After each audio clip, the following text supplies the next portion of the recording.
Oh my, oh my. I forgot to put myself on the screen. Good morning. Oh my. Whew. Goodness. Good morning. Hi, Mr. Jimenez, Mari, Pam, Aesop's, Muggsy, Teresa, good morning. Bree, good morning.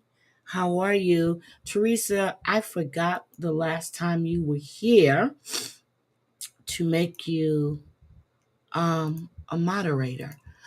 There you go. So good morning. Mustang Sally, good morning. So, oh my God, you know, I did the story of Robert Brooke. I showed the video, the redacted video of Robert Brooks being beaten to death in an infirmary at a prison. Okay. Since that time, good morning, Savage. Good morning, Christoph. Since that time, I found, and I meant to talk about this a couple of weeks ago, I found two other prisoners. One was right across the street, which was Messiah Newton, who's 22. 11 officers in that case was put on administrative leave. And then I found the story of Roland Hill in Virginia Beach. Okay. Roland Hill was stopped. Well, he was arrested for trespassing at a 7-Eleven. This was in June of 2024. Um, Roland was in jail, supposedly taken to the hospital, and died.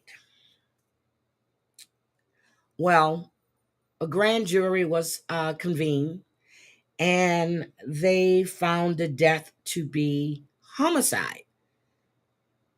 He had pressure applied to his throat and his torso. So now we have three officers in this case that are facing second degree murder and assault charges. It'll be Eric Baptiste. He's 39. He's from Virginia Beach. He has second degree murder, assault and battery, 5 counts. We have Michael Kidd, age 39, of Chesapeake. I love Chesapeake. I used to live in Virginia Beach. Second degree murder, assault and battery, 2 counts. And then we have Kevin Wilson. He's 34. He has second degree murder only. So I was looking at that because his sister was on IG, and she had been trying to get their story out to the shade room. So, little nosy me, I go to the Virginia Beach paper and I pull up this information. Thank you so much, Christoph. Thank you. And I'm trying to figure out, why doesn't Susan still have her membership? Hi, Lady Red. Positional asphyxia. How are you? Oh my God, why are you guys fighting over Muggsy? Stop it. There's enough for Muggsy to go around. Leave poor Muggsy alone. Jesus. Daddy is off with another man. Uh, Party Rock is married to Mr. Rock. Savage is the only one single. Well, that I know of. That I know of. Savage is the only one single. So, I found that, and then I went and I found the news story. And I also found a story on Messiah Newton. But we're going to discuss that first, and then we're going to discuss Kimani Latigue, because I showed you the video yesterday of the grandmother being put in the back of the police car that was on the TikToks. Well, the grandmother was being put in the back of the police car because there was a mob at her house. and they were threatening this woman. So the police came and took her away. Now, the grandmother did say when she came home, Kimani's underwear and her pajamas were there, which was unusual because Kimani is a very clean person. The stove was on, and the only person in the house was the dog. So she knows the dog didn't put it on. You're going to also hear that Kimani's throat was slit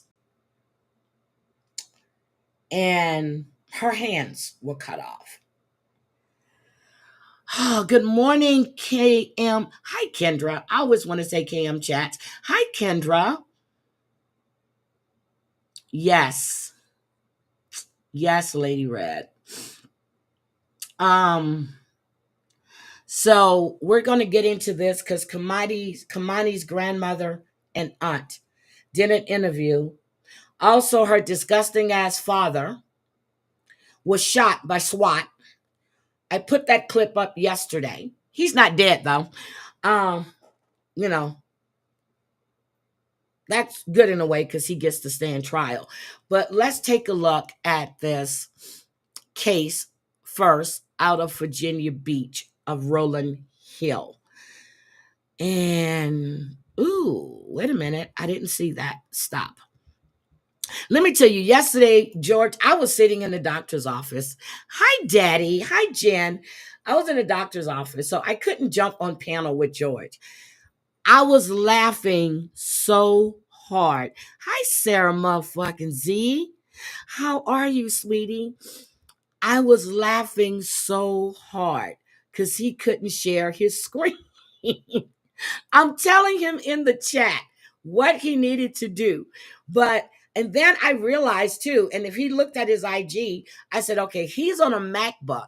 So he probably didn't allow or enable his thing to share screens. So I sent him that little thing on how to do it on a MacBook. I was laughing so hard. I said, I should not be laughing at George, but he was determined. His eyes were poking out of his head. I was like, Jesus, George. George was serious. He was going to get this done. And then he thought he did it. And Penelope says, that's me. I was cracking up. But it was funny how many people stayed in that chat while George was trying to figure out how to share the screen. People were in that chat having nice conversations. Everybody was having a good time. And I really enjoyed seeing that. But it was funny. So let's listen to Roland Hill. News now at 11. I'm Dan Kennedy. And I'm Dana Smith. Tonight, 5 Virginia Beach sheriff's deputies are out of a job months after the death of a Virginia 5 are out, but 3 were charged. And I read those charges. Beach Correctional Center inmate. Authorities arrested 34-year-old Roland Hill for trespassing and resisting arrest in June. Sheriff Rocky Holcomb previously said Hill became, quote, combative while in custody and was restrained. Hill died just days after being sent to the hospital. The sheriff's office initially reported Hill had a medical emergency, but today we learned the medical examiner ruled his death a homicide, saying Hill died from asphyxia due to restraint with neck and torso compression. Stephanie Johnson joins us in the studio now with reaction. Yeah, I spoke to Reverend Gary McCullum, the president and co-founder of the organization Do the Right Things. Reverend McCullum says he now has more questions and answers concerning Roland Hill's death. I hate to say this, but I'm not surprised because this is something that we've seen not just here, but we've seen this around the country. Reverend Gary McCullum is seeking answers from authorities about the death of 34-year-old Roland Hill. He's a co-founder of Do the Right Things, a grassroots organization that emphasizes transparency and accountability from authorities. Mr. Hill did not die by accident. According to the medical examiner's office, Hill's cause of death was positional and mechanical asphyxia due to restraint with neck and torso compression. It was ruled a homicide. When I look at that report coming out of the Norfolk Chief Medical Office, and I see the description of how Mr. Hill died, it to anyone, it's going to bring back memories of George Floyd and others. Following the update, deputies connect. Okay, it's going to bring back memories of George Floyd. Okay, but we also just had Robert Brooks, who was beat to death. we also have Messiah Newton, who we're going to see next, who was beaten at the age of 22. He went to jail to serve a 5-year sentence for a gun charge, and now he's deceased. Connected to Hill's death have been fired. McCollum says he has been in contact with Virginia Beach Sheriff Rocky Holcomb. He says while he's happy the deputies have been laid off, he has some questions for the sheriff. What was in the update that caused you to terminate but not to seek an arrest? Additionally, McCollum is asking for a federal investigation into Mr. Hill's death. Well, that did happen. That happened after this. Okay? Kingdom, this isn't the chat that you really want to play in, okay? Seriously, it's not. It's not the chat you want to play in. And the medical examiner has ruled against that. So don't play in my chat, please. Okay.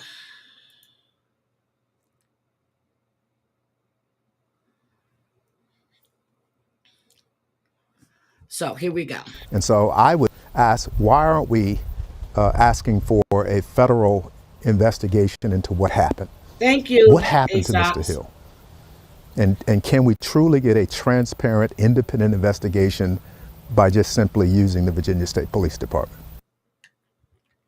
So they did arrest them. A grand jury did convene. They looked at the autopsy report. They found 3 officers were accountable for this man's death. As I said, we have Eric Baptiste. He's 39. He's been charged with second-degree murder, assault, and battery, 5 counts. Michael C. Kidd, age 39, of Chesapeake. He was arrested and charged with second-degree murder, assault, and battery, 2 counts. And then we have Kevin Wilson.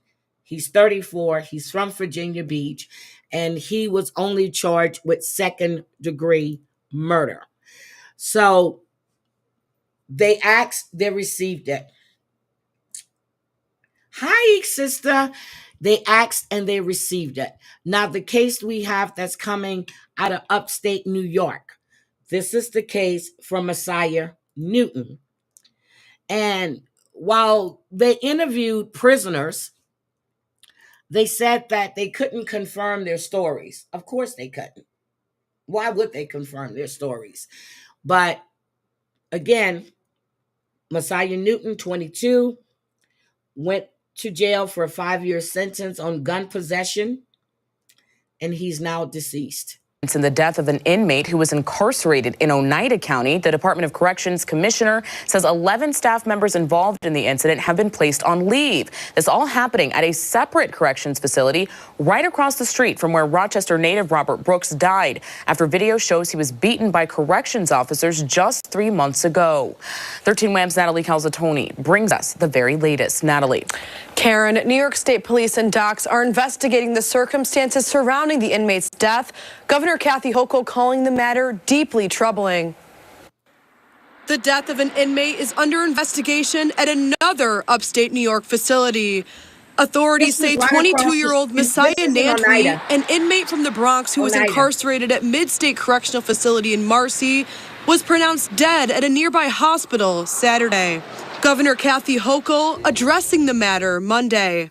Deeply troubling. I'm analyzing the early reports on what is happening.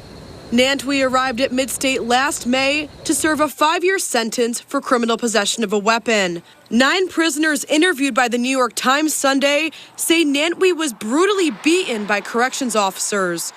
The Times says the prisoner's accounts could not be independently confirmed, and a spokesperson for DOC says the death is under investigation. The actual cause of death is not known, but it is my highest priority to get to the bottom of this. Okay, they're saying he was beaten to death. The coroner is saying this is a homicide. So what do you mean the cause of death isn't known? Huh. Okay. Got you.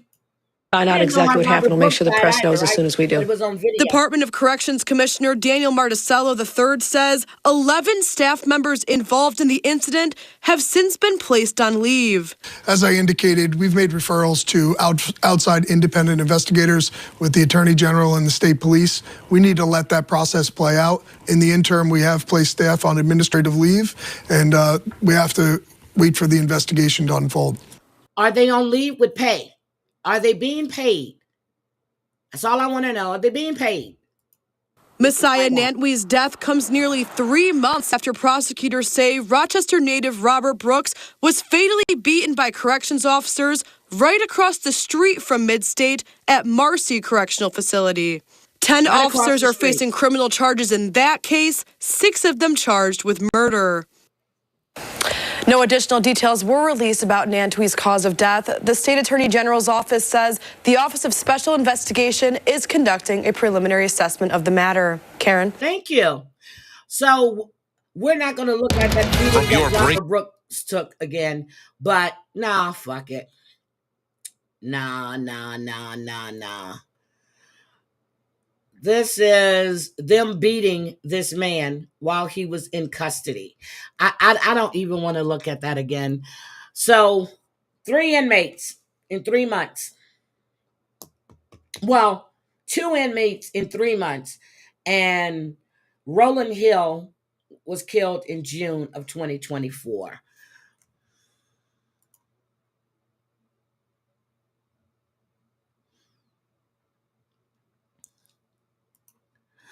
Okay, so Kingdom. We have Roland Hill. I was speaking of Roland Hill. He died in Virginia Beach. The coroner ruled his death a homicide. You have Robert Brooks, who was beaten, who was just on the screen that I just turned off. He was beaten by 10 officers were there. 6 were charged with his murder. He was beaten. They didn't think their body cams were on. He was beaten to death. So it's murder. You've got a 22-year-old man who all accounts said he was beaten. The governor is now involved in looking at it. The coroner says it's a homicide. This is an old recording, the one I showed about Messiah Newton. They need to be fired. They need to be retrained. And I understand they're working all these long shifts. I get it. They went on strike. I understand all of that. And they were out there protesting that they were working, 26, 27, you're saying 36-hour shifts. They didn't have enough people. I get that. So does that give you reason to beat somebody to death? Does that give you reason to absolutely beat someone to death? No.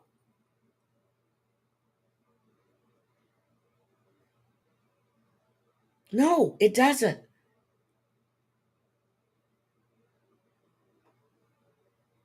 I showed the protest that they were doing outside of the Hi, Pick Me, long time no see.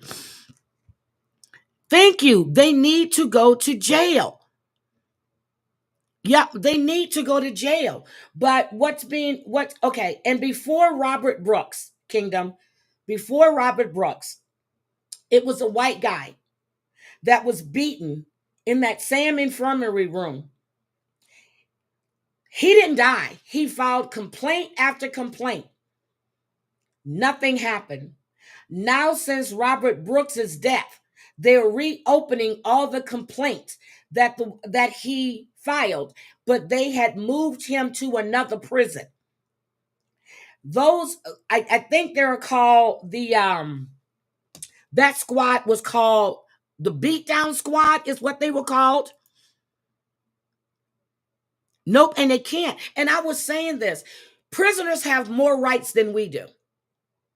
They do. Criminals have more rights than we do. Pick Pick me, how is your daughter-in-law doing? Criminals have more rights than we do. It's inhumane to lock them down 24 hours, but yet they're solitary confinement. They're, they're let out for an hour. That cuts that 24-hour thing. Everything is inhumane, but they will take a life without a problem. Yep, they will take a life without a problem. But when they go in, it's inhumane for us to treat them like this. It's inhumane to do this, to do that. But you have these guys that are known as the beat down squad, and they know about it. It's like these cops that were in Detroit, Michigan, these black cops that was part of this group that would just go down and beat people. Solitary is illegal. I didn't know solitary was illegal in New York. Oh, now it is. Okay, I didn't know that. No, it's not illegal in Texas. Oh my God, that's good, Pick Me. I didn't know it was illegal in New York. But to get around them being locked up in solitary confinement, because it's inhumane, they let them out for an hour to walk around and take a shower, and then they lock them back up again. Some of your most dangerous criminals are honestly housed in Texas and California.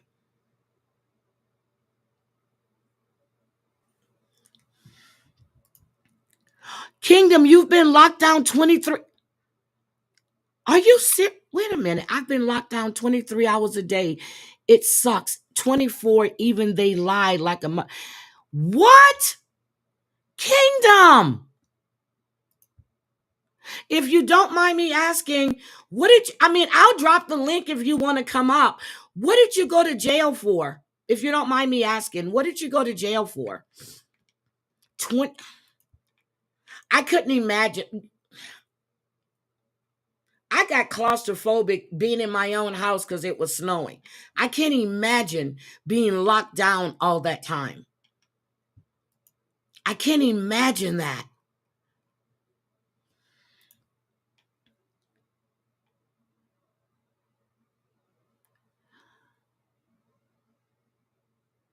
Oh my God. And that's why they are fighting it also, because they can't lock down the violent people at all now. They're working all them hours. Ugh. But did you hear when they went on strike, they left all of these prisoners locked in their cells? All drug charges. Okay. But they locked you down for drug charges for 24. What the hell? Kingdom. Were you a big time dealer, Kingdom? I'm just asking, Kingdom, if you were one of those big time dealers. Because you had somebody wearing a wire. They wanted you bad. How long did you spend in... Well, you went to prison. How long did you spend in prison, Kingdom? I'll drop the link if you want to come up. I don't know if you've ever been on panel before, but I can drop the link for you. I got A1 felony set. Oh, shit. Hold on. A1 felony New York. Ooh. Were you at Rikers Island?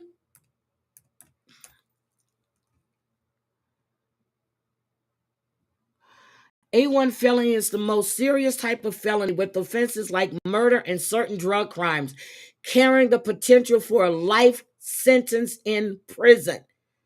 Class A1 felonies are considered the most severe, with punishments ranging from a minimum of 15 years to life. God damn, Kingdom. Well, I'm glad you're out. Hi, Chantel.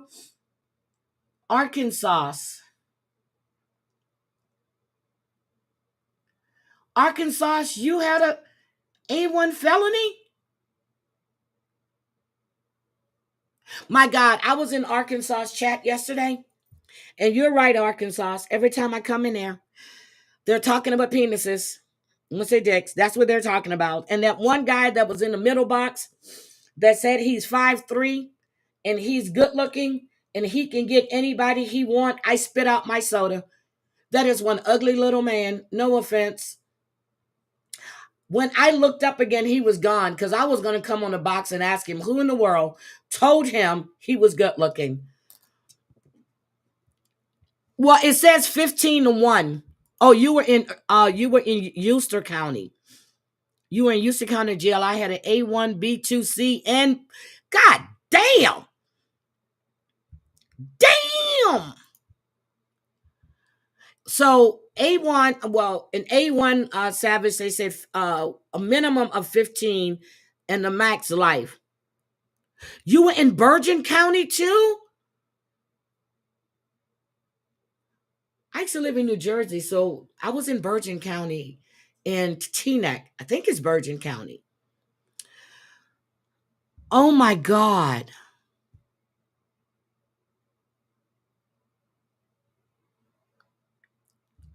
Girl, are you serious?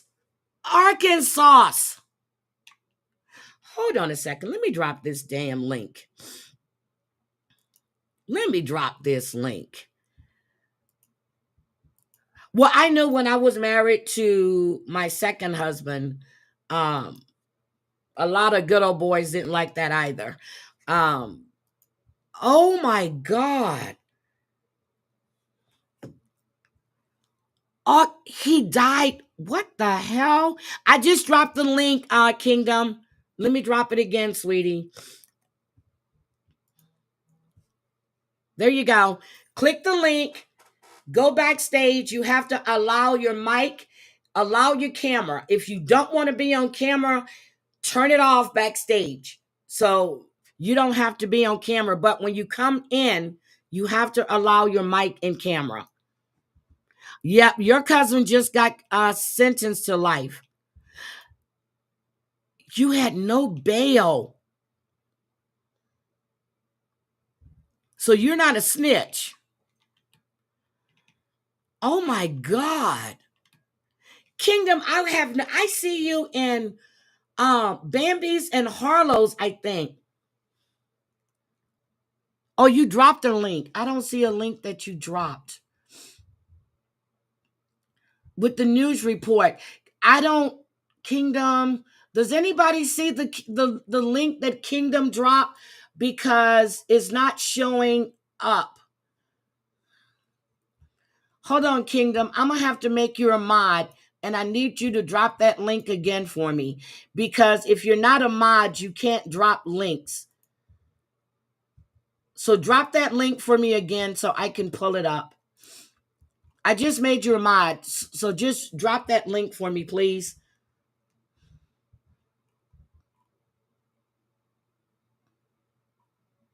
Damn. Arkansas, you can jump on the panel, sweetie. I just made him a mod so he can drop it. Okay, there it is. I have it.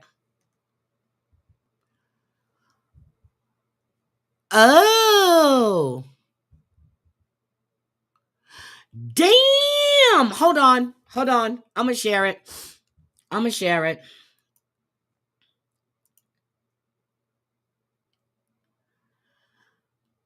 Wait a minute, Kingdom. You don't want your name to be shown, right? Hold on. I need to take your name out.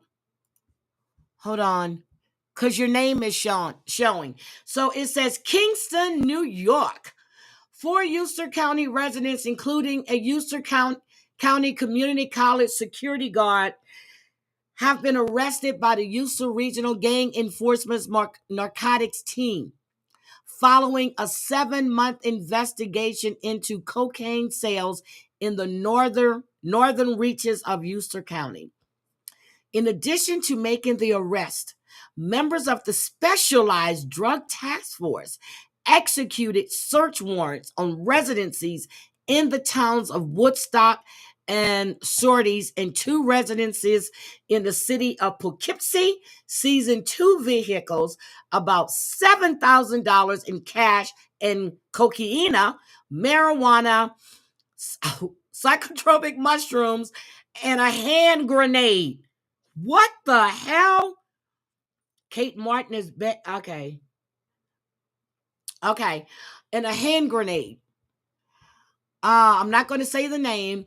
John was charged with felony possession of controlled substance, 3 felony counts of bribe receiving, 3 felony counts of receiving reward for official misconduct, and 1 misdemeanor count of official misconduct. They said that his status as a security guard at the college to conduct checks through the State Department of Motor Vehicles on undercover police vehicles, then exchanged that information for drugs and money. He was arraigned before Eustertown Justice Susan Kisek and sent to Euster County Jail in lieu of $50,000 bond. Dominic was charged with 2 counts of sale of controlled substance, 5 counts of possession of controlled substance, and 1 count of possession of marijuana, all felonies, as well as unlawful possession of marijuana, a violation. Authorities said at the time of his arrest, he was found in possession of a hand grenade. Jesus Christ. The state police bomb disposal unit was able to safely remove the hand grenade. Morgan was charged with 1 count of a sale of marijuana and 2 counts of the sale of controlled substances, all felonies, as well as 2 misdemeanor counts of possession of controlled substance. Both were arraigned before a state Supreme Court Justice Christopher Cahill and sent to Euster County Jail without bail. That was you. Oh my God. Did you have the hand grenade? Oh my God. Oh my God. God damn. You weren't playing. Well, I'm glad you're out. You had no bond. Oh my goodness. This shit is crazy. Oh my God. Thank you for sharing your story. Arkansas, I'm going to make you a mod since you made me a mod in your chat. I don't know who don't like you and who don't, with all that stuff. There you go. So, my God, thank you for sharing. And I would never put that out because I'm not going to have anybody grab your name. Oh, so they took a lot more stuff, but just enough to send you, oh, bye, Mari. So they took a lot more cash and probably the drugs as well. But you didn't say anything. You didn't snitch on them. I got it. Oh my God. Hi, damn it, Mandem. Damn it, Mandy. Did you have a... Did you? No, Lisa can't afford cocaine. She can't afford cocaine. She does the soot. She does the pipe. She does the crack. Oh my God. My cousin has possession. They took too long to bring him to court. Those charges were dropped. Yeah, but he went to jail for murder, right? I'm sure they did a lot of... There are a lot of dirty cops. We know this. There are a lot of dirty cops. But then there are some good cops that make the dirty cops look really bad. I have 5 friends in Houston that were Houston police. Well, 3 were Houston police, 2 were Harris County sheriffs. 3 of them are now retired. And you have some really good cops, but then you have some dirty ass cops. Do you know in Texas, in the last 2 weeks, 4 officers have committed SSI? 4 officers have committed SSI. And it makes you wonder,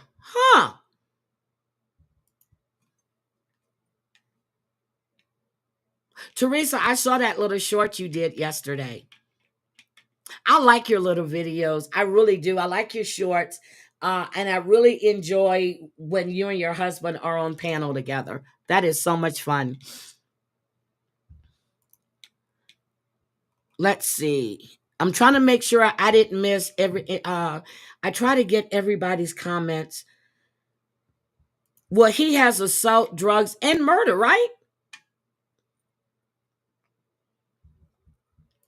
Y'all, we a bunch of criminals over here. I'm just telling y'all. I broke down and went to Lisa's YT this morning. Does anyone know who that blonde is in her video? I don't know. She's another beggar on TikTok. I think oh damn, I forgot her name. Chantel probably knows who she is. But Lisa is trying to clean up her TikTok page. I mean, her YouTube page, because she's been reported so many times. So now she has three channels on YouTube, 2.0 and 3.0. But she's trying to clean that channel up. They had the guy, damn it, Mandy. Anything that Lisa has, Mickey has it, Chantel has it, Lady Red has it, Nookie has it, Ghost has it. Don't go give that woman a view. They had the guy who wore a wire, told multiple times I didn't even know where to get cocaine or trade me mushrooms for coke. Finally, then, oh my God. Oh my God. So you were set up. You were set up. Your other cousin, Kate Ford. Oh, Jesus Christ, Chantel. I'm not coming to Canada. Where are all these TikTok? But let me tell you what happened, Kingdom, is TikTok shut down, right? So they didn't know where to take their platforms. Some of them went to Lemonade, not realizing that Lemonade is a part of Meta Group, which is TikTok. So then they started uploading their videos on YouTube and Lisa tried to take Nookie's channel, which her and Boss Lady, but Nookie got his channel back. Lisa thinks she's going to be able to come to YouTube and beg. We're not having that. Lisa thinks, but you have one that's over there. His name is Nicholas. He's a registered sex offender against minors. You have another one over there named Tracy, who's always talking about she's starving. Kate Martin is begging again, so I'm going to have to start commentating on Kate Martin if she still doesn't have me blocked. But then again, I made another account just to go into Lisa's account because she used to block me all the time because she didn't like what I said. So I have another account that I go in. Lady Red, have you noticed she has not surfaced since she killed off Thaddy for the third or fourth time? Killed him off. She has not surfaced. She keeps telling people to go to her YouTube. Mickey Mouse gets more views. Lady Red, Chantel, Nookie, who else? Kai get more views on their Lisa videos than Lisa gets on her own videos. Don't give that lady don't give her a view. Kingdom are what they call the big fish. Yeah, Kingdom was a big fish. I thought it was Meta. Okay. But hi, Jessica Lynn. So then I found out, welcome, Jessica Lynn. Then I found out that Jessica, where you at, Jessica Chastain? Where you at, Jessica? I find out that you gave Lisa money. When was that? Last year? Once upon a time before you realized who she was? Jessica. Wait a minute. She has racial slurs in her title? Who does? Lisa?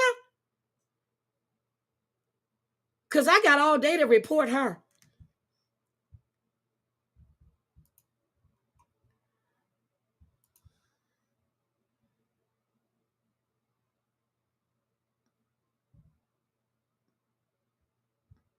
I always worked too, no matter what I was up to. You go head on. That's the way you keep. But I want to know where Jessica Chastain is.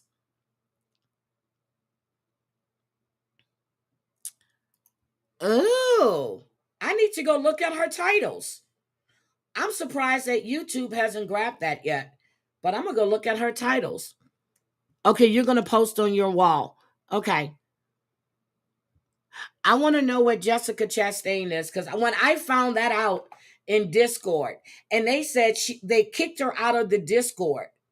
She is also in the group chat on Facebook, keeping up with Lisa Richards, something like that, and I'm an administrator on that page.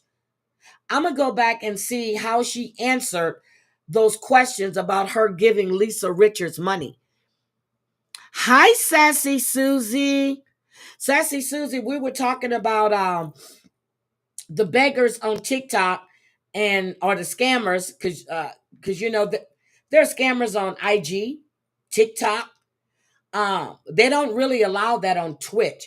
But Lisa went to Patreon, tried to do the same shit, and Patreon took that shit right on down.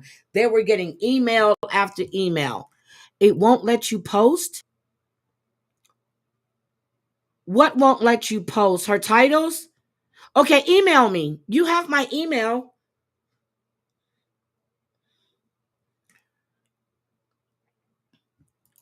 Jessica is in a group chat about Heather as well on Facebook.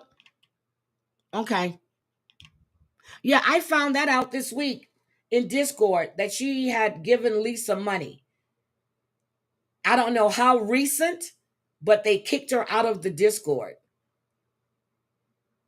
The hell's wrong with these people? No. No, it's not your Jessica. Her name is Jessica Chastain. She used to be over here in the 90-day community, as we're called. No, not your Jessica. Not Jessica Lynn. Her name is Jessica Chastain. I know who she is. I was shocked. Jessica knows better. Chantel, I didn't see you in that Facebook group.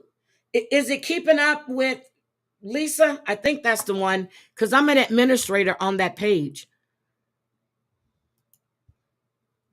I didn't know that you were over there, which you're probably under another name anyway.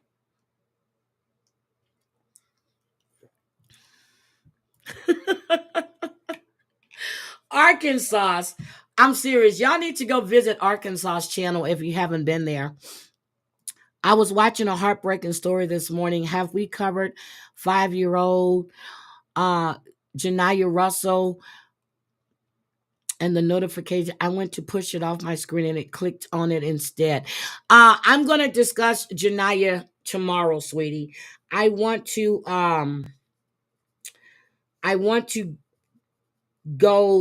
keep with this is so sad. I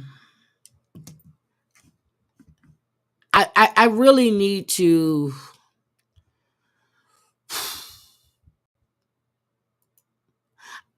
let me do her story. I need to remind you the story. It's just sad. Kimani Latigue, her story is so sad. But I am gonna do Janiyah. I am. I started watching it. I'm gonna do Janiyah. What do you mean? What you did? ASAPs, you don't do anything. And ASAPs has a really good channel too. Her voice is so soothing.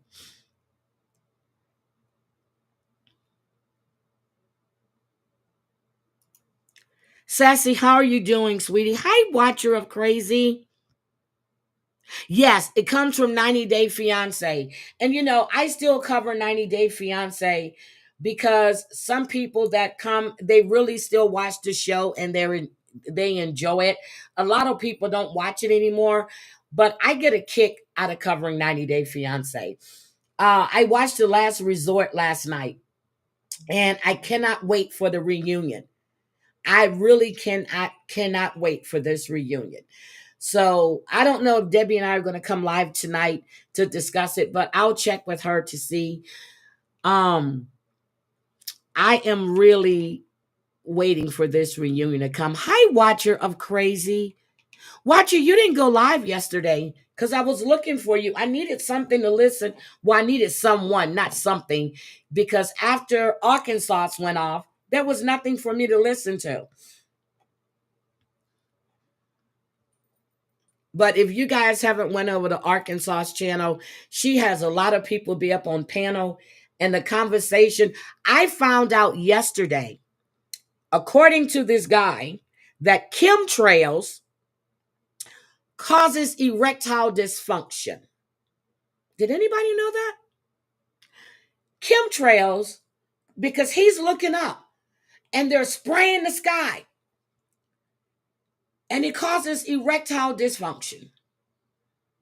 So is he telling us, Arkansas, that he had erectile dysfunction? He's 5'3". He says he's good looking. And women check him out and he can F any girl he wants to. And I actually had to put my glasses on to make sure of what I was looking at. Because no. Now she has an eclectic group of people on panel, so you never know what you're going to get into when you go into Arkansas Live.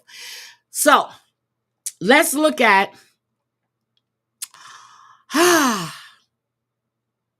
Kimani's dad, who was shot, and he fled. SWAT tracked him down, and then we're going to listen to Kimani's grandmother and her aunt's interview. The grandmother had just got custody of Kimani, and Kimani was getting ready. She had just turned 14. She had just turned 14, or she had just turned 14. So here we go. Here's the story about her lovely father. Columbus, and the man police shot is wanted in the murder of a 13-year-old girl in Toledo, a teenager who happens to be his daughter. Police are now confirming this afternoon an officer shot and wounded. Okay, her birthday's coming up. She'll be 14. I think it's this week, her birthday. Jones today. Jones is now facing charges in Columbus. And 13 Action News reporter Alexis Means is live this afternoon with what we have learned since we first brought you this breaking story today at noon. Alexis. Tony, he is facing charges in Columbus as well as here in Toledo. He's facing a murder charge here in Toledo. I want to show you the scene here where they found the body yesterday. As you can see, there are a number of balloons and candles and teddy bears in honor of this little girl who lost her life over a senseless crime or whatever happened to her, according to police. Now, police put out an alert for officers around the state to be on the lookout for Darnell Jones. Columbus police were looking for him yesterday. Police say Darnell Jones may have been walking around a neighborhood in Columbus all night. The SWAT team found him. There was a confrontation. Police say Jones had a gun and pulled it. Police shot him. Jones is the father of Toledo teen Kimani Latigue. The 13-year-old was found in an abandoned home yesterday. Jones is wanted for her murder. A Columbus police officer said the girl's throat was cut. A warning, the details might be disturbing to hear. This is what SWAT does. SWAT goes out there. Some of them have uniforms, some are in plain clothes and plain cars. And it's my understanding that they had a location on this suspect vehicle, and they did what they do. They circulated the area. And what she's always blocking people in her chat for using that NGG. Yeah, okay, Lisa, that's going to be reported. Saturated the area of the short north, and one of the SWAT officers did find them. There was a confrontation. The individual had a gun. You pull a gun on his officers. We've said many times, this is the outcome you could expect. The officers shot him. It's my understanding he is in a local hospital right now. A spokesperson for the city of Toledo says Mayor Wade Kapsakavage spoke to the mayor of Columbus. The police chiefs are sharing information and working together to investigate this incident that happened in Columbus, as well as the investigation here. We're told you, as you mentioned, the Columbus police officer said that Darnell Jones is in the hospital. He is facing charges in Columbus. He is also facing a murder charge here. He is expected to face a judge tomorrow in Franklin County. Tony, back to you. So that's him. So guys, Arkansas, you have okay, Lady Red doesn't have a wrench. Guys, please drop your channels. Where's Lady Red? Let me drop Lady Red's channel too. Please drop your channel in the chat. I really like going into Arkansas. It's fun. It's just a good time. Lady Red, girl, that music that you were playing the other day is awesome. Awesome. I really enjoy your lives as well. Okay, here we go. This is Lady Red. Yeah, Lady Red. Yeah, I love her. Just her voice is very soothing. Here we go. Let's finish with this. Oh, shit.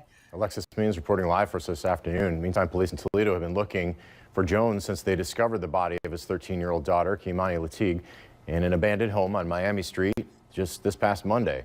That was days before she would have turned 14. Jones, initially charged with her abduction, police have since added the charge of murder. The autopsy today reveals the teen died from wounds and cuts in her neck. Community coming together today remembering Kimani. In a statement to 13 Action News today, Toledo Public Schools say in part they're saddened by the loss of their friend and classmate, adding that Kimani will be remembered as being very personable and someone who got along well with others. Toledo Public Schools says Kimani was recently recognized at the school's honor roll assembly and was to be given a kindness award later this week. Counselors and therapy dogs are at the school this week to help all of those who are grieving. So let's take happening tonight at 6:15. The community is set to hold a vigil for Kimani. Let's do the grandmother and the mother. So let me just pause this for a second. I want you guys to So there's some confusion. There did a vigil for her yesterday. Okay, I watched that. It was quite sad. Watch her. I didn't know you did a members only, but I will. Yep, she's fun. She's really, really fun. I like when, and then she gets up and show her booty. Everybody's showing their booty on camera. Girl, you don't want me to come up to show mine. Bounce a quarter. Well, that's what Jen says. Hold on. Here we go. Welcome into WTOL 11 News on Plus. I'm Sophia Periconi. We continue to track details about the disappearance and death of 13-year-old Kimani Latigue. First, we go to the latest. Cause erectile dysfunction. I was in the, I said, could you explain this to me, please? And he started talking about how they're spraying and when he's looking up, and I was like, Prince never said that. You know, he brought us the awareness of the chemtrails, but not once did he say it caused erectile dysfunction. So maybe he knows something that Prince didn't. And I doubt that seriously. But anyway, he considers himself good looking. So that says a lot. Okay.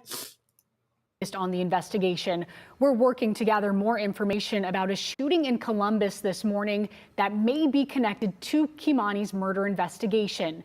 The president of the Columbus Fraternal Order of Police says a man who was shot by SWAT this morning. They have guys on TikTok in their jail cell with their with cell phones going live on TikTok. On TikTok. They're either on their phone or on their tablets. On TikTok. Is wanted for a murder of a teenage girl here in Toledo. However, neither he nor a spokesperson for Columbus police would confirm if that man is Darnell Jones. Here's what the FOP president had to say. When I heard about this case, this was an individual wanted for homicide out of Toledo. I called my union counterpart in Toledo. Oh, yeah, that's why I had it there. Yeah, because I had already showed that. Murder chose to fled to our town. I'll tell you right now, the wrong town to come to if you murder someone. There was a lot of speculation online that you were being arrested, but when we checked with police, that was not the case.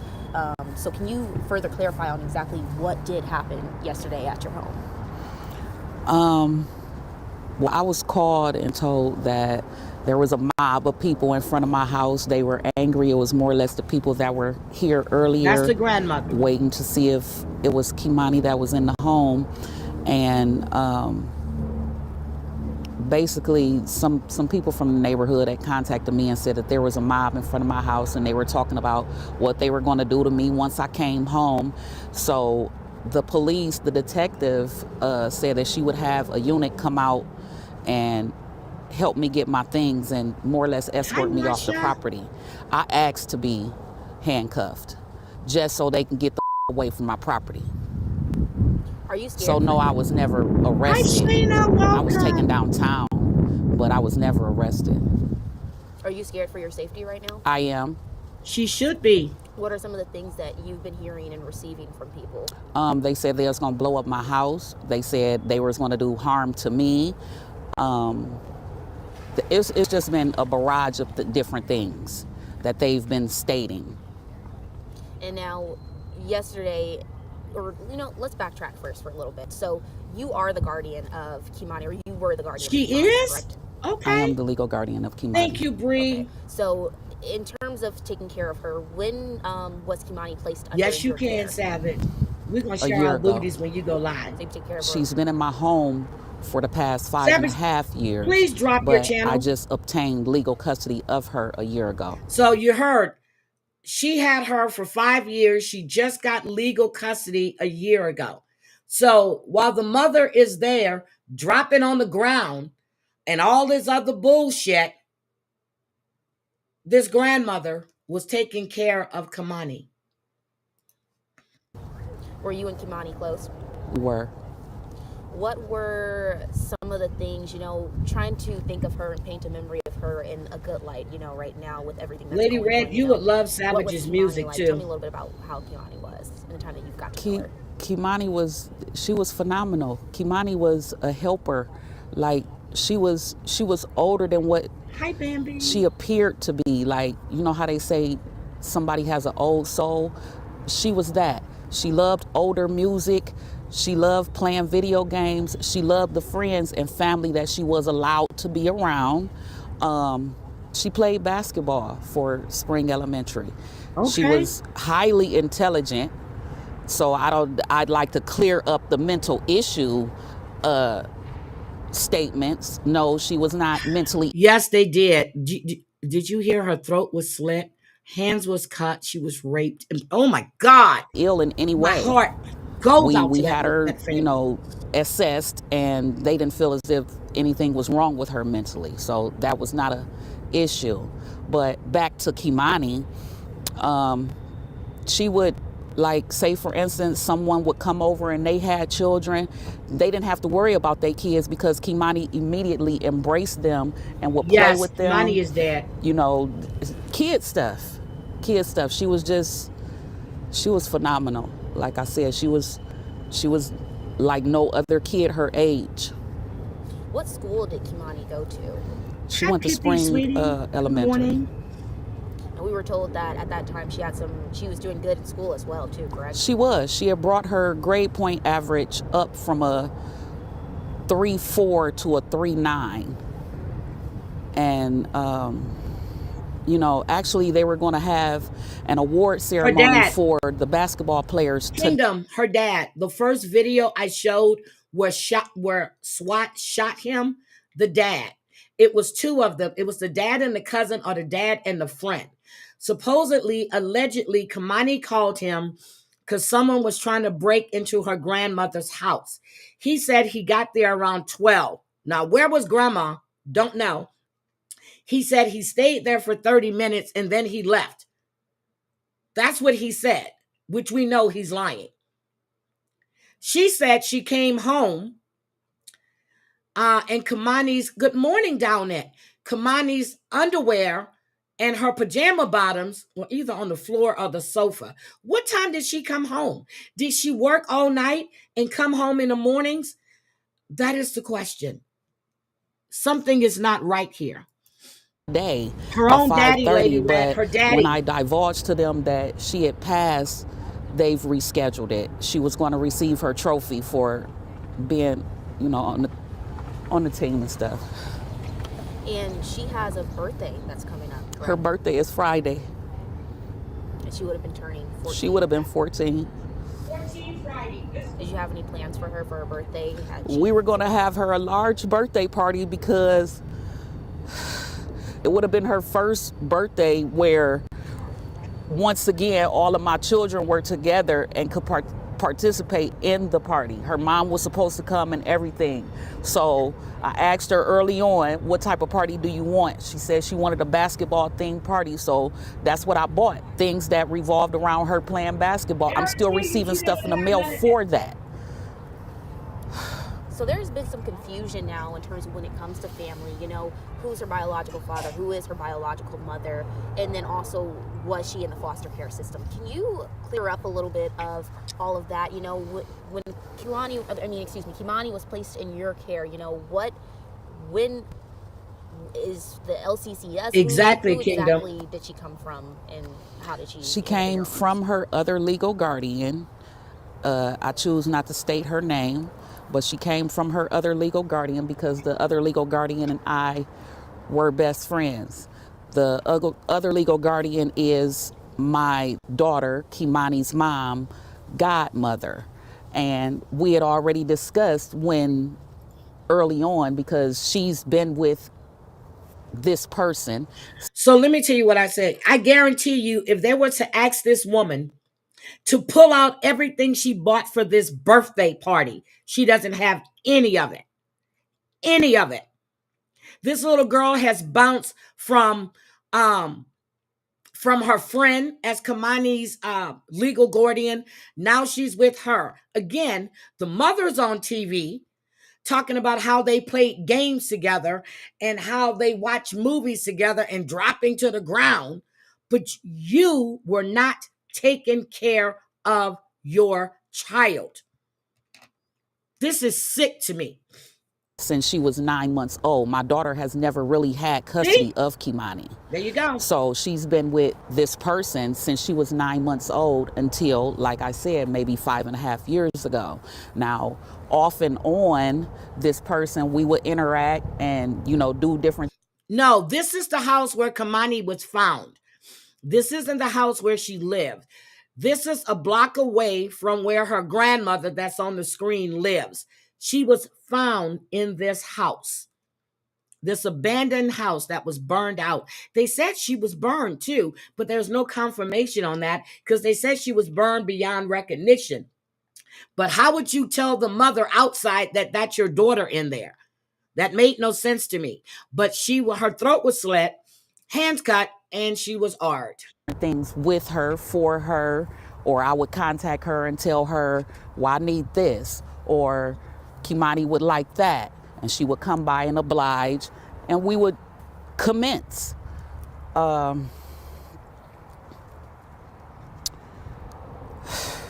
It's just too much. Earlier you mentioned when you were talking about what Kimani was like, you know, you had mentioned that I want to see when they put the GoFundMe up. Who were allowed around her. Can you expand on that? Is there family members that weren't allowed around her? No, it's just not very many that came around, and those that did, Here's my thing with her. This is my granddaughter. I'm standing outside the house that she was found in, murdered, AR'd. You think I'm going to be standing there like that? Do you think I'm going to be standing there just matter-of-factly? She has no type of emotions or anything. Nothing. This little girl was in this home, deceased, AR'd, throat slit. And you're just standing outside like it's just any other day. This is sad. No, she acted, as far as I'm concerned, she acted accordingly. She embraced all children, bad or good. Okay, next question. Look at her. So now we do know that look at this guy going over here. Looking for Darnell Jones right now. The police are looking for Darnell Jones, and there is an arrest warrant out for him. Oh, they found an idea of his whereabouts. Oh well, to my knowledge, he was just arrested in Columbus. Saw that. Just recently had a shootout with the police in Columbus. I saw that. They're saying that he confessed to her murder, and no, I take that back. They're saying that he confessed to her rape and slitting her throat. How does it feel to learn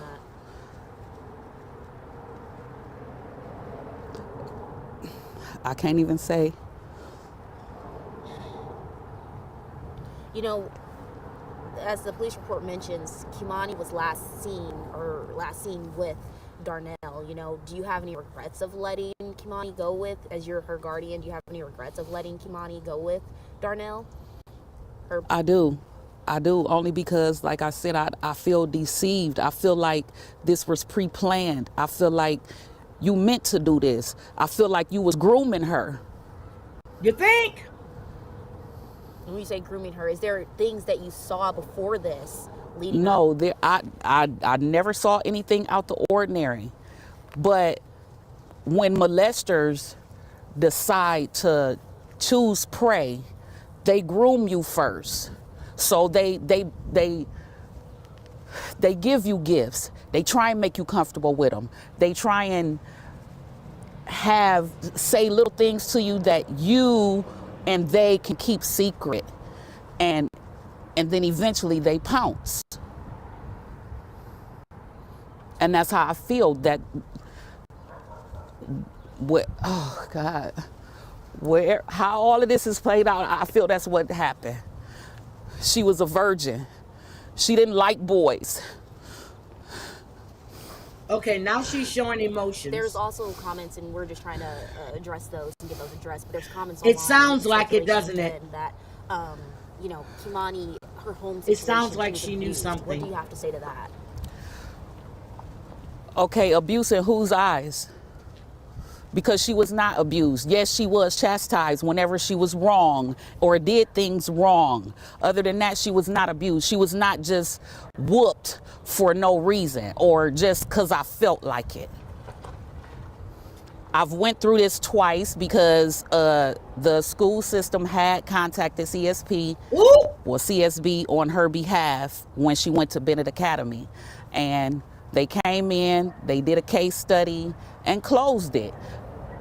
They've stated there's a way to chastise children. Well, she had a CPS case. Hi, Scotland, baby. Good morning.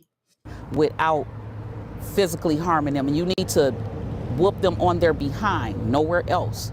So, okay, with that in mind, I knew that. Okay, you're 13 years old. You're still whooping this girl? You're not punishing her. You're not taking away her phone. You are whipping a 13-year-old who would be 14 Friday. Got you, girl. Got you. Okay. So she didn't have like bruises all over. How long ago was that when they came into your home? I would say the latest, it was approximately 7 months ago. So you say the latest. So was it 7 months ago? She had CPS at her home. Get the fuck out of here. She was beating her. Yep. 13. a few times that they came into your It home? was twice total. Twice total that they came into your home. Check. Okay. And Okay. it was all for like you mentioned, what you just said earlier. Yes. Explaining. Okay. Yes. Okay. Now, in terms of, you know, this whole situation, so you were not arrested, correct? And that's Correct. what Nope, you know, a she lot of was not people arrested. seem to think as they saw you going out and cuss. That's what you asked for, correct? Yes. Right. Okay. So my first question for you. This can is you the tell me aunt. your relation to Dorothy. I'm Dorothy's second oldest daughter. I'm Kimani's aunt. My name is Sanika. I live in Indianapolis. All this that is going on is devastating. You wouldn't think that, you know, you see it happen around the She's world, more but when it emotional hits than the close to your grandmother. heart, you really just be thinking like, did I do something wrong? Did I fail her? She didn't have the life to live that we have got to grow and live. She was only 13. So to know that somebody that I trusted, which was her father, to come through and deceive us just to get to Kimani in some sexual way or a harmful way, that hurts me to the fullest. And the point I feel like I failed her. Me as being her aunt, a person that she could run to and tell anything and everything to. Shanika. That was Sanika. That was my girl. That was my baby. And to hear all of this, to know all of this, and to be going through all this and hearing it for as long as it went on, it's very devastating. I see so many people that are supposed to be my family that's going against my mom and me for that instance, and saying like, oh, you know, she failed her, she had something to do with it, she had this and that. It doesn't matter at this point for right now, and it does until matter. we get justice for Kimani. It's all about Kimani. What I would like to say is there's a lot of people on the internet starting GoFundMes, and that's not what we need right now, because it's not what Kimani needs. The funeral home has objected to say that they're going to come and pay for everything. Yep, so there's no need for any GoFundMe pages, any of. I'm glad to hear they said that. They don't need a GoFundMe. The first thing they do, like Lil Ronnie's baby mama, GoFundMes. She's saying it. They don't need it. They don't want it. The funeral home is taking care of everything. I'm so happy she said that. Of that. Everything is being taken care of that needs to be taken care of by her family, her immediate family. Does it upset you that there are GoFundMes? Some of them, I think, in cases might be scams. Exactly, too, Kingdom. What upsets me is that people are starting these GoFundMe pages and putting Kimani name underneath it, and they know that it's going to get viewed, and people have sympathy and feel some type of way about that. And some of them can be scams, but I know some of them have come from family members. When just let the immediate family handle that. Like, what y'all gonna do with the money if y'all not turning it into the funeral home? There's no need. Let us handle it. Y'all just sit back and give us the emotional support that we need. That's what we need right now. As a family, as a community, we should all come together and just give each other the emotional support that we honestly need. And that's just what I asked for everybody to, you know, calm down, breathe. I know this is a hard time, because it's not just a hard time for y'all. This is a rough time for me. I just need y'all to come together and understand that we need each other as a community, as a family, and emotional support is what we need the most in this situation. Look at this. You know, yesterday the crowd was. Yesterday, if you were here, I'm assuming. You know, the crowd was very upset. Lots of emotions going through too. You know, especially at this time with such a sensitive situation. You know, we've heard multiple comments out in the crowd, you know, attacking or pointing fingers at your mom. So, you know, what has it been like trying to get her support system and helping her out? In a way, you have to be mature enough to decide, am I going to follow along with the crowd, or am I going to, you know, stick around with the loner? I need to see that. I'm to the point where I'm not following nobody. I'm going with what's right. If it was your mother, if it was your niece, would you console your mother? Would you console the person that was closest to her, who lived with her? I'm not out to have a torch in the pitchforks and all out to go against anybody except the person who did this, which I believe was her father, Darnell.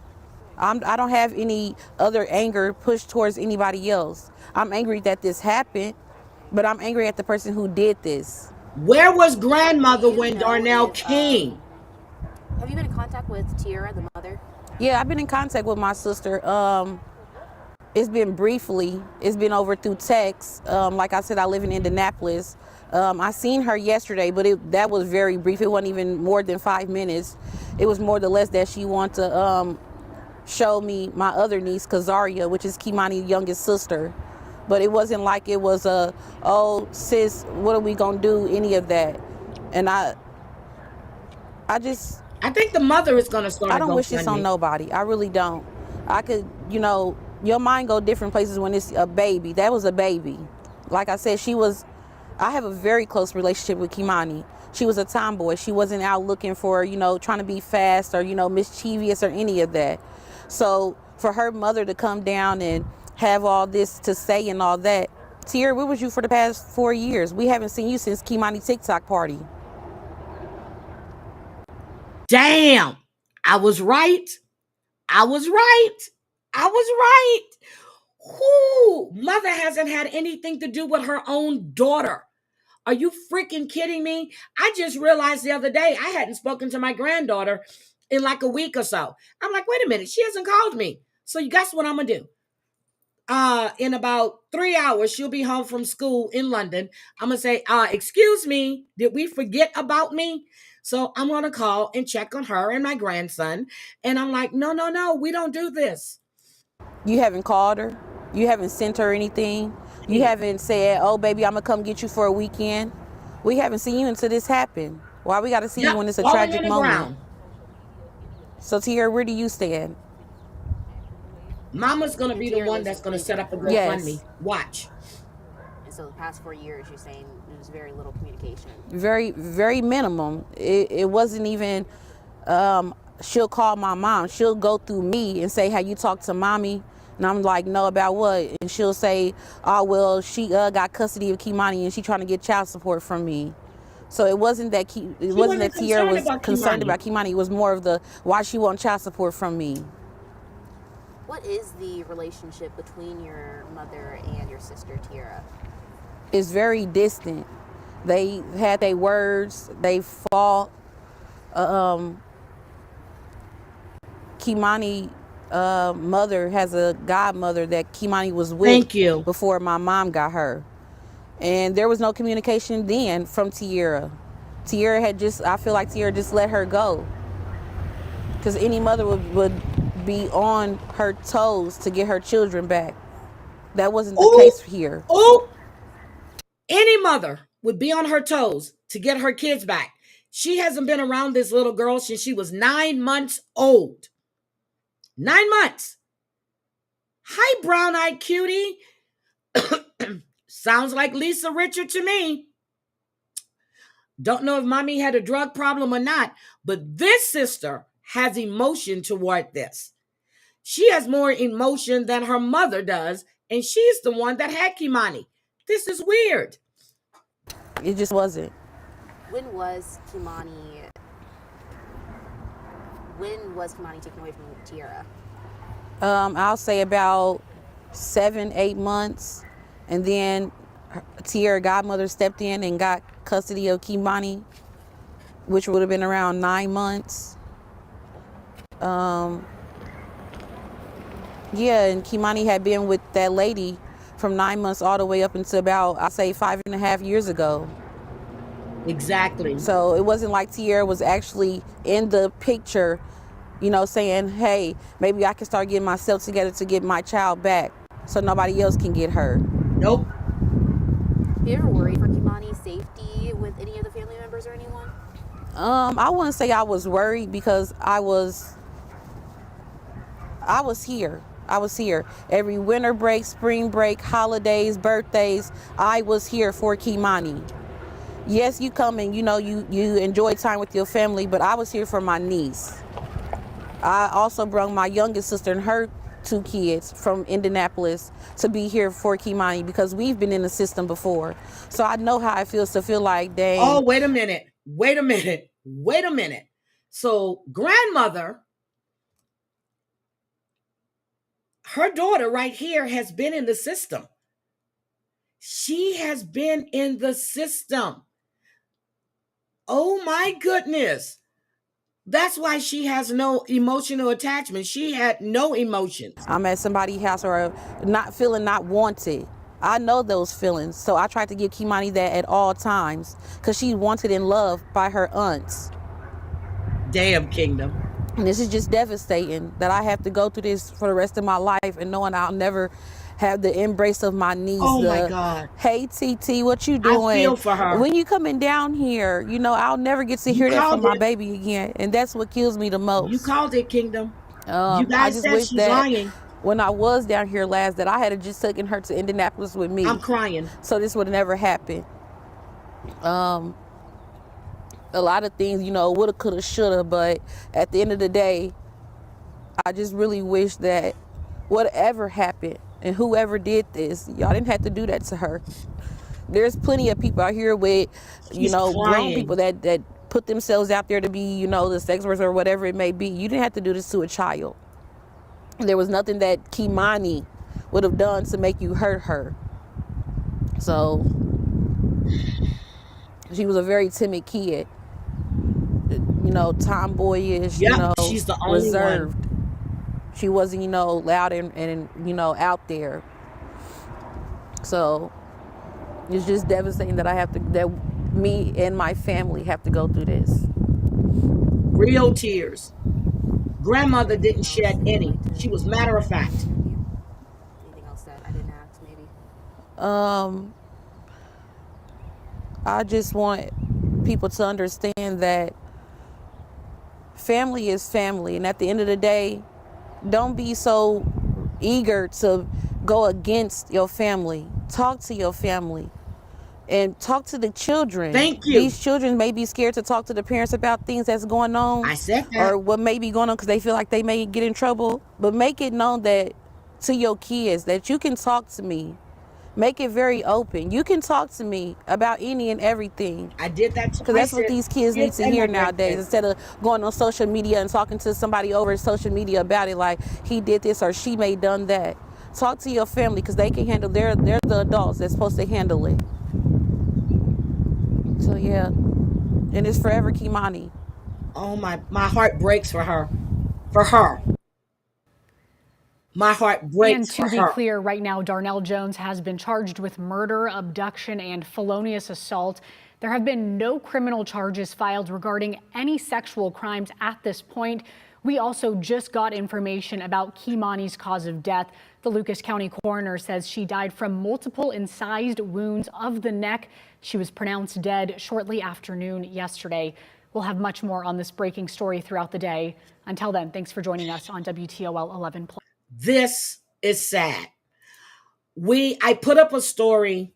I did a premiere on Candace Randall when she got a call from her mother-in-law that she walked in and found her husband assaulting her 10-year-old daughter, 11-year-old daughter at the time. The father got there and beat the shit out of him. He will be charged with, he's going to be charged. The charges are being updated. But they had to get the medical examiner. This is so freaking sad. So let me tell you. So, Kingdom, I don't know if you're aware of the story of Nazia Harris. Her uncle, Jarvis Butts, had been to prison, had served time for molesting an 8-year-old and a 4-year-old.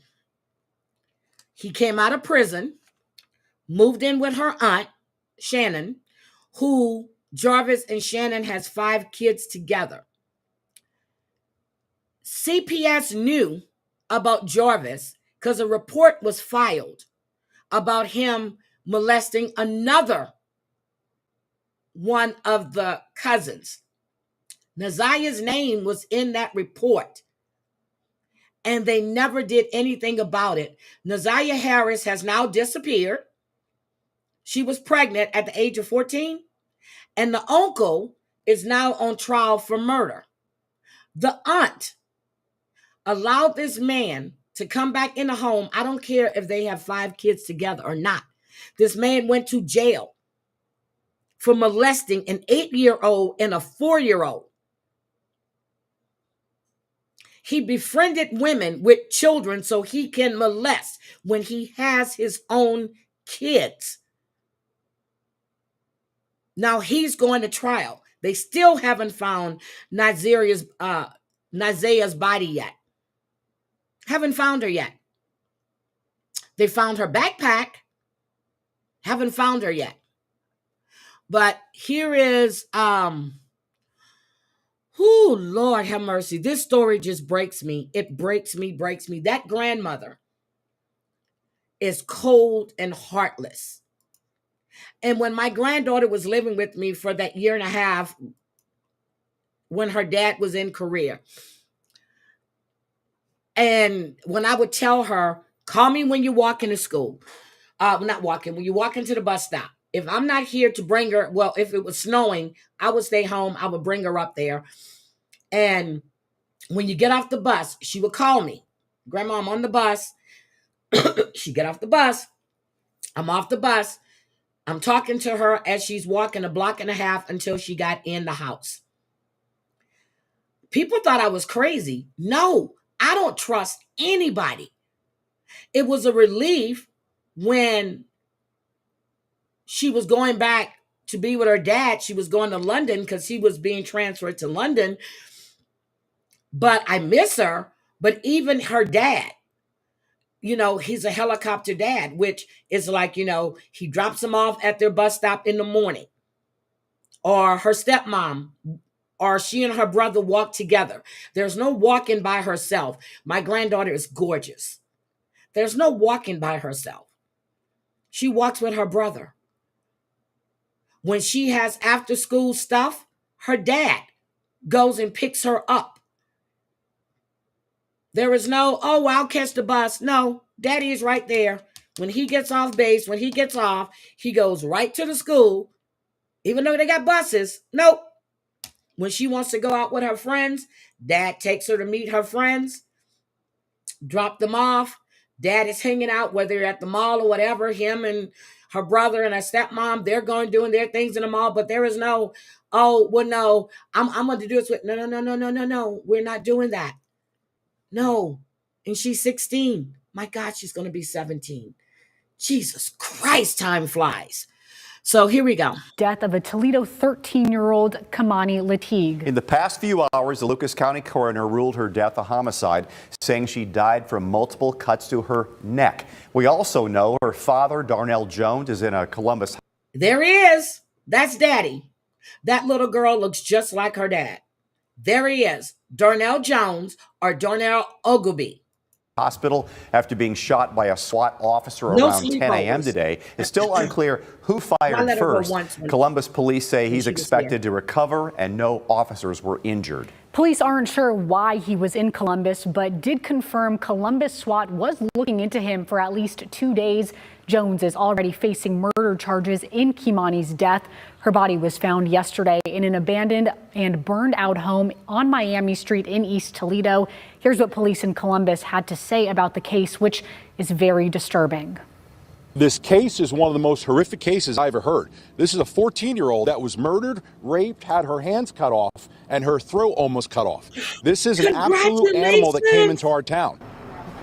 Again, he's in the hospital after being shot. No word on when he'll be brought back to Toledo. He's also facing more charges out of Columbus. Now, we do have live team coverage on this tragic case. Silver Barker has been in talks with Kimani's family all day long, and Megan Hartnett has been on a local group who knows all too well the pain their family is feeling. Plus, we're also learning more about what's to come of the abandoned home where she was found. First, though, we do want to start with Silver. Silver, what did you hear today from her family? Yes, well, I spoke with Kimani's grandmother, Dorothy Latigue, who tells me she's been in custody of Kimani for at least the past year. She's been her legal guardian. She wanted to address some of the rumors and speculation online about her being arrested yesterday. She says that it is not the case. That is not the case that she was arrested. And Toledo police have told us the same thing. She was not arrested. I want you to look at this beautiful, beautiful little girl. There's Kimani. There she is. Absolutely gorgeous.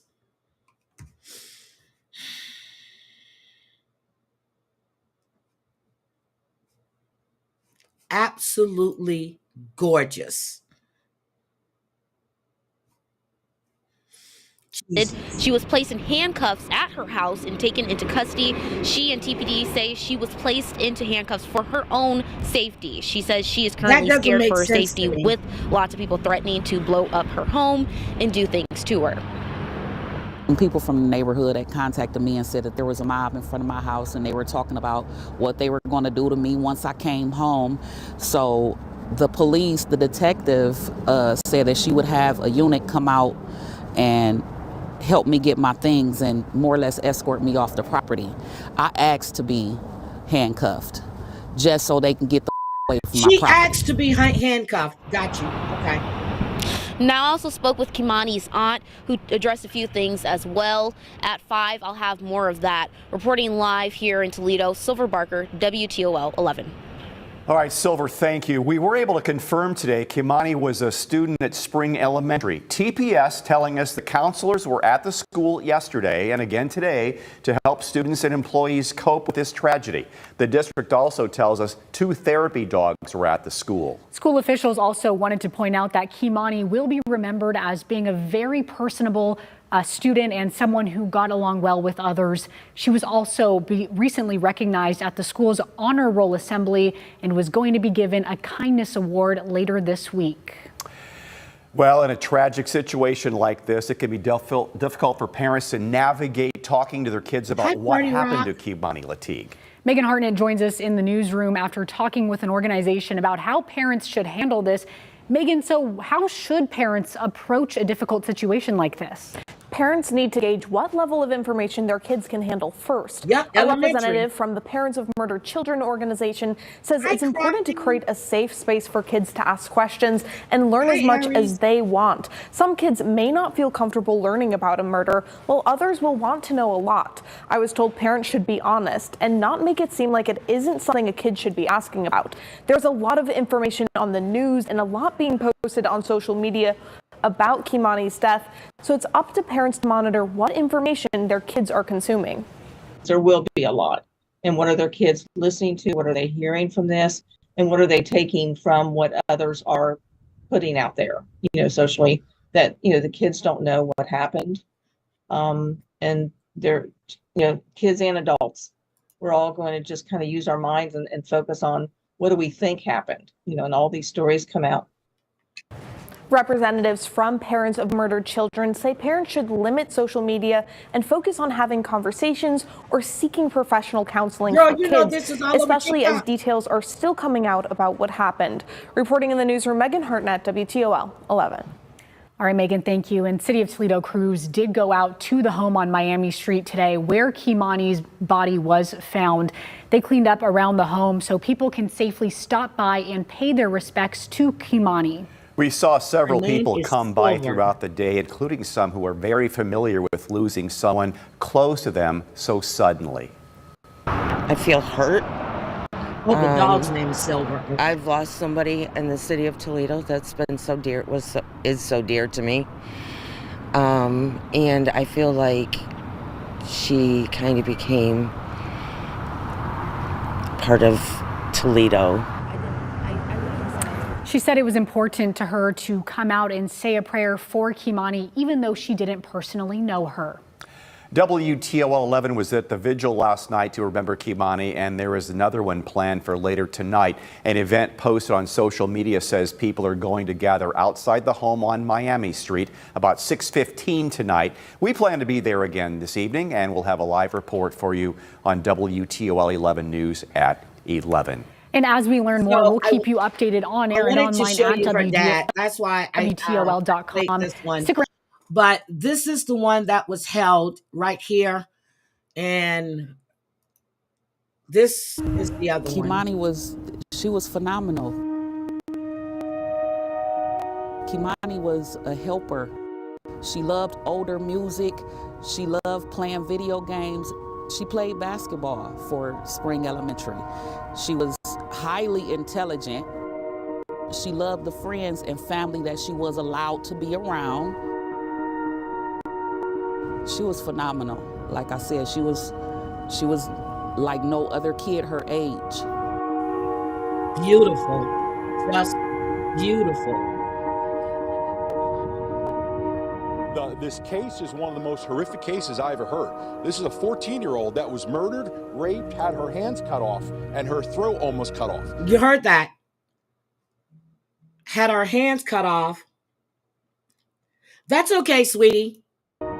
This case is one of the most horrific cases I ever heard. This is a 14-year-old that was murdered, raped, had her hands cut off, and her throat almost cut off. Hands cut off and her throat almost cut off. I just wish her that head almost when I was down here last that I had just taken her to Indianapolis with me. So this would never happen. A lot of things, woulda, coulda, shoulda, but at the end of the day, I just really wish that whatever happened and whoever did this, y'all didn't have to do that to her. Whoever, her daddy. one of our SWAT teams was working a dangerous individual who was wanted for a serious crime. This is an absolute animal that came into our town. Our SWAT are the best of the best. We just sent a message. just You like murder that guy. somebody, do not come to this town. So he pulled the gun on them and they shot him. I'm glad they didn't kill him. I'm glad they didn't kill him. He's going to get hell in jail. Yes, exactly, Michelle. They're going to take care of him in jail. Trust and believe.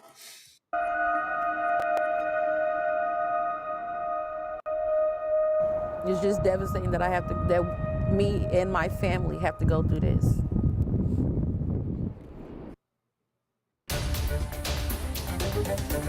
It just makes you wonder, has he done this before? I can't imagine. Has he done this to another kid? Oh, God. I can't imagine what she felt as a 13-year-old baby. We continue to follow breaking news tonight in the murder of Kimani Latigue. There have been several developments throughout the day. The Lucas County coroner has ruled her death a homicide and determined she died from multiple wounds to her neck. And that came after police shot the man accused of killing her in Columbus. Police say that man, her dad, Darnell Jones, is expected to survive. When I heard about this case, this was an individual wanted for homicide out of Toledo.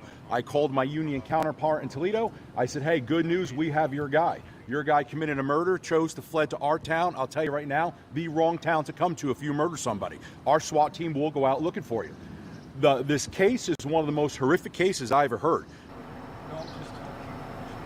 What was the point in cutting off her hands so they couldn't identify her? You cut off your child's hands. You damn near took her head off. This is crazy. Is due in court Was he on tomorrow for drugs? weapons charges after his encounter with Columbus police today. We have live team coverage tonight. Andre Norrell spoke with Toledo City Council members about what can be done to prevent another tragedy. Really? And tonight, it's not just Kimani's family mourning. The community is joining in on the pain and loss. Steve Iwanek spent the night at a vigil to remember the 13-year-old. I just feel so bad. As a mother, I'm hurt. And I don't even know this baby. I don't know the family. I don't know the people. But I'm hurt. Exactly. That's Sharika Moore, one of the organizers of Tuesday night's vigil for 13-year-old Kimani Latigue. Alongside dozens of friends and strangers, she sang and grieved outside this East Toledo house, where police found Kimani dead the day before. To know that your own family members would do something, somebody that's supposed to protect you, would do something like this is horrifying. It's scary. Kimani had been missing since March 18th. The Lucas County coroner ruled her death a homicide, and her father, 33-year-old Darnell Jones, has been charged with her murder. It's almost like a movie. It doesn't seem like it could happen here in Toledo. I believe that she probably wishes we would have got to her sooner, and somebody would have took up for her when she did ask for help, because she did ask for help is what I'm understanding, and she was failed. So really, okay, when did she ask for help? Who told you this? Because the aunt didn't say that. Who did she ask for help? Did she ask CPS? Who did she ask for help? See, I don't like when you put shit out here like that without any facts. Who did she ask for help? It's very, very, very sad. That feeling radiating through the crowd. No family should have to go through what this family is going through in this time of loss. Sherry Sweeney was part of the search efforts to find Kimani last week. She's lived in Toledo her whole life and hopes what's happened to Kimani never happens to another child again. You just keep praying and allowing God into your life, bring them into your children's life. Let's pull together as one. Talk to your children. Attend church with them. Yep. Let them know that there's all types of resources out there.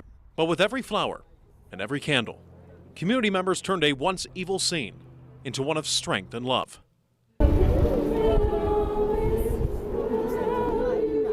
Oh my God. Praising Kimani for the life that she lived and for her memory that will never be forgotten. Kimani was never ours. She was just loaned to us. She was a vessel in a shell. She's at peace. No more hurt, no more pain, no more going through nothing.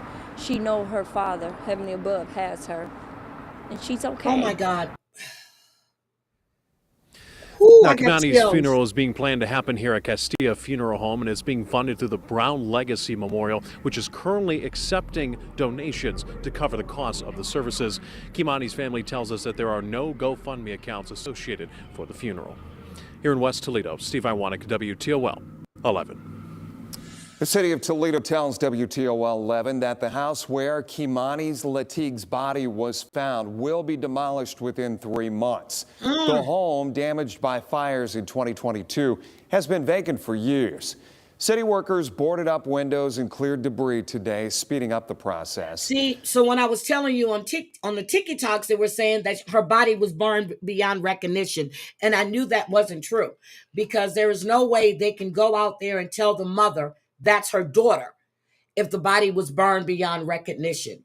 Throat was slit, several slices, but I mean, her throat was actually almost like Nicole Brown Simpson's. And then her hands were cut off, and this young child was raped. I'm sorry. This is just The home was bought last year for $4,000 by a New Jersey developer. He says he plans to sell the property, which has nearly $4,000 in back taxes. One of the people interested in the property is a social media influencer by the name of The Hungry Black Man. Sterick Smith posted online this afternoon about wanting to buy the home and turn it into a mentorship space for young girls. City officials say the demolition is still moving forward, but if somebody does buy the property, they would have the right to appeal. Demolish that damn home. Justice is to be served. Someone needs to demolish it. Someone needs to pay. Anyway, please action with property owners. $6, $7, $10, $15,000 in back taxes. Anyway, and that's it. That's it. I just wanted you to see the interview with Kimani's parents. Her grandmother, her aunt. I wanted you to see the dad, what was done to her. There is nothing about her body being burned beyond recognition. That was on the TikToks. That was not true. This case remind me of Nazia's Harris case, so much so that it's sickening. This is happening within your family. Talk to your kids. Talk to your grandkids. Let them know that you're there and that you're there to listen. I'm just saying, you have to talk to them. Some of them do. They go to social media or they talk to their friends, but they won't talk to you. Open up that line of communication. I do it with my granddaughter. And I have, I have 7 granddaughters that I have, except for the youngest one. You have to have a line of communication. You have to talk to them. Even your grandsons, you have to let them know. No one. I remember after my granddaughters turned a certain age, my sons wouldn't even bathe them. Their mothers would do it, or, they teach them to do it themselves.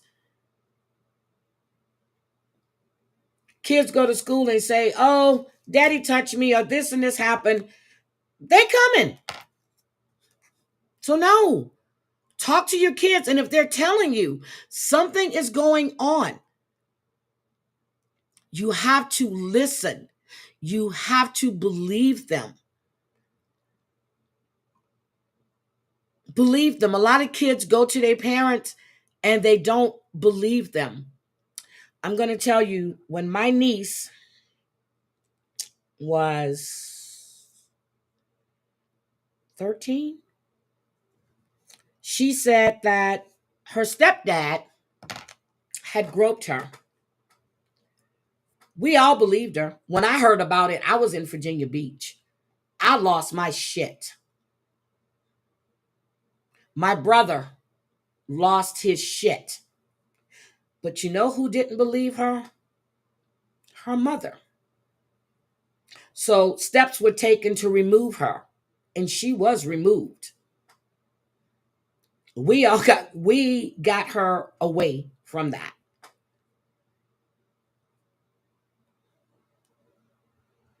She was like in her late 20s before she even spoke to her stepfather and they had a conversation.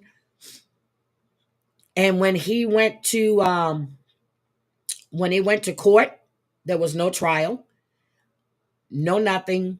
You know, he said it was innocent, but he took that deal because he didn't want to put the family through that. When my niece said it, we believed her.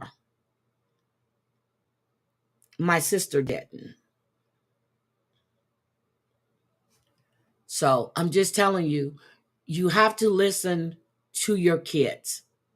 Please listen to your kids. All right, guys. I'm looking to see.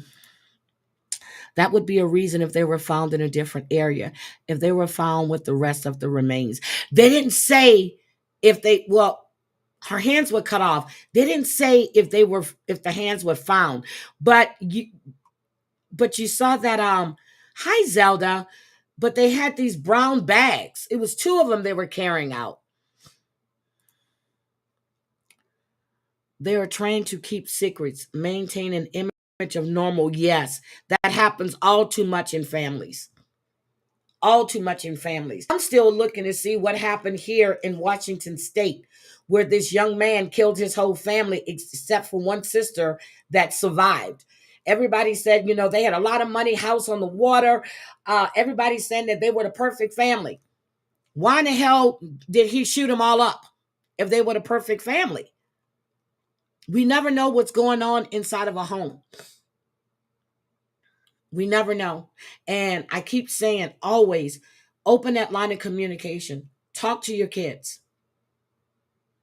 Talk to your kids. Bye, Gwen. Thank you for coming, sweetie. Bye. You have to talk to your kids. Your grandkids, your nieces, your nephew. Talk to the kids. Everybody has a weird uncle in the family or weird auntie. Who knows? Weird nephews, weird nieces. This is her father.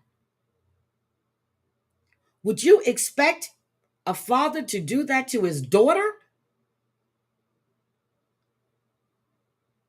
Get out. And his phone pinged at that house twice. So he went there the first time, and then he went back again. To do what? To check and see if she was dead? That's the only thing I can think of. He wanted to make sure she was dead. But they said when they found her, she was suffering from wounds. She was deceased. She suffered from them. But this is crazy. My mother believed me, but my cousins weren't brought up on charges because she didn't want to create rift in the family. I was young, but still angry. Oh my God. I'm sorry, Aesops. I'm sorry. I'm telling you, a lot of things when I talk about shit. I've got a cousin it was a manhunt for him. He killed this woman in Louisiana because they were together and she was taking his money. They found him in Clarksville on his way to his brother's house. My cousin. It was all on the news. My family is crazy. My nephews are crazy. They don't care. So when I see stuff like this, I'm like, Lord have mercy. I remember before my son went overseas, both of my nephews were in the jail where my son worked. He was like, and he had made a joke like a month before. He was like, man, I hope they never show up at this jail. Sure enough, they were there. And he had to tell them, don't tell anybody we're related. So, I'm sorry. One of the cousins was there while he was there. He was transferred there. He had been there he was going to be there for like a month. And my son was getting ready to leave because he was getting ready to go work for Halliburton overseas. So he was there with them for like 3 weeks. He was like, man. And then right after he left, my other nephew went. Now they're both out right now. But I hear one of them is getting ready to go back again. I was like, damn. My nephews don't play at all. My nephews in Chicago don't play. New Orleans don't play. Texas don't play. They, and I, no matter how much, but they're so respectful. Hi, auntie. Love you, auntie. And I'm like, you little criminal bitch. That's what I tell them. You little criminal motherfuckers, you. But they would do anything to protect their family. That's just the way they are. Let one of them find out that somebody's doing something to their child or their nieces and see what happens. It won't be pretty. They don't care. So again, talk to your family. Wait a minute, what happened? Thank you, but it's not your place to apologize, lovey. It's theirs. Snuggle Bunny at Heidi. Wait a minute, what happened? Oh, Aesop's. I'm just a girl. My heart goes out to you for, see, back then, everybody knows, everybody was concerned about what people are going to think. How are they going to think about this? Who gives a shit? This happened. They need to go to jail. Point blank, period. We weren't going to let up on my sister's husband. We didn't let up. My sister thinks she was just saying that because she didn't want to be there. Okay. But when she said it and she told it to the teacher, then the teacher called my mother. My mother had to go up to the school. Then my mother called her daughter. And then my brother, my sister-in-law, my other sister, all hell broke loose. My aunts in Louisiana, all hell broke loose. No, we're not having this. He didn't want to go to trial. He pled guilty. I forgot. So what was it? He did 6 months, a year. He was right there in Beaumont. Nobody went to see him, except for my sister. No. Listen to your kids. That's all you have to do. But guys, I'm going to go. My nephew is a troll, but overprotective. Why are you calling your nephew a troll? Is your nephew on Twitch? But we just have to be careful. Savage, are you going to go live today? Savage was supposed to go live today. Well, she was thinking about it. So hopefully Savage goes live. Guys, if you see Arkansas go live, or if you see Lady Red go live, or if you see Watch Your Crazy, seriously, I really enjoyed those channels. Just Blaze. I know Downick doesn't have a channel, but we'll see him. Oh, he's on Twitch. Okay. Just check out the channel. See if you like him. You might be quite surprised. But anyway, you guys have a great day. Ghostface, hi, sweetie. Hi. I'm 20 minutes outside of Beaumont. Was right. Wendy. Really? My sister used to live in Beaumont. Right. I would get off at the mall, get to that light, make a left, and I would go to her house. My sister used to live in Beaumont. I'm in the studio. If I get done, maybe tonight. Okay. Savage, you really need to listen to Lady Red's music. I think I'm gonna have to do I'm gonna have to do the best songs again this year. So so we can vote. Cause Savage won the last time. It's nice to see you, Ghostface. But Lady Red does she has some good music too. But everybody have a great day. I really appreciate all of you. And I will see you guys. Oh, you're in Lumberton now. Okay. All right. Definitely know where Lumberton is. Oh, I'm trying to think when we used to go to the beach house. We used to get off. Oh my God, I can't think of the exit, but it's the mate. Yeah. Have a good day. You just buried a friend from Beaumont. Oh, Aesop's.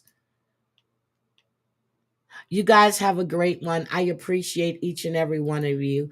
Have a great, great day. Bye, guys.